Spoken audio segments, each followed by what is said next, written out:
War veterans in Masvingo accusing Ezra Chadzamira, the ZANU-PF Masvingo West legislator, of bribery and embezzlement.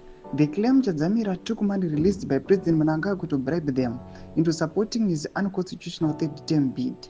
The war veterans are suspicious of the sudden release of funds, questioning whether it's a genuine gesture or a blatant attempt to buy their loyalty. Sanapenda mashuka tono kuti aiwa mawar veterans panguva inoi aiwa wani vari kublema wakuonana Chadzamira wachiti aiwa vakaswanda mari yaifana kubraiba mawar veterans, and then the other aspect wachiti aiwa isusu kutobraibawa hatisi kuda toti vakomana rove pasi noti vasubscribe like wati on the bell icon. Tipina panapa muchenji radio mudanyura chiti Chadzamira is also under fire for allegedly holding on to the money meant for the war veterans instead of depositing it into their bank accounts.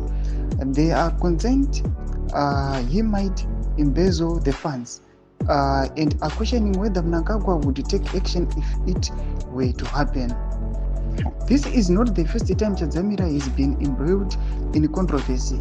He has been accused of grabbing land from widows and building schools and farms on the seized properties. The war veterans have thrown their weight behind their fellow Comrade Bombshell, who spoke out against Mnangagwa's 30-term bid.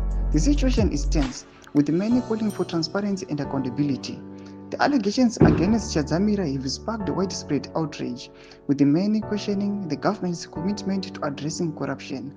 The war veterans' accusations against Chadzamira are a significant development in the ongoing debate over Mnangagwa's third-term bid.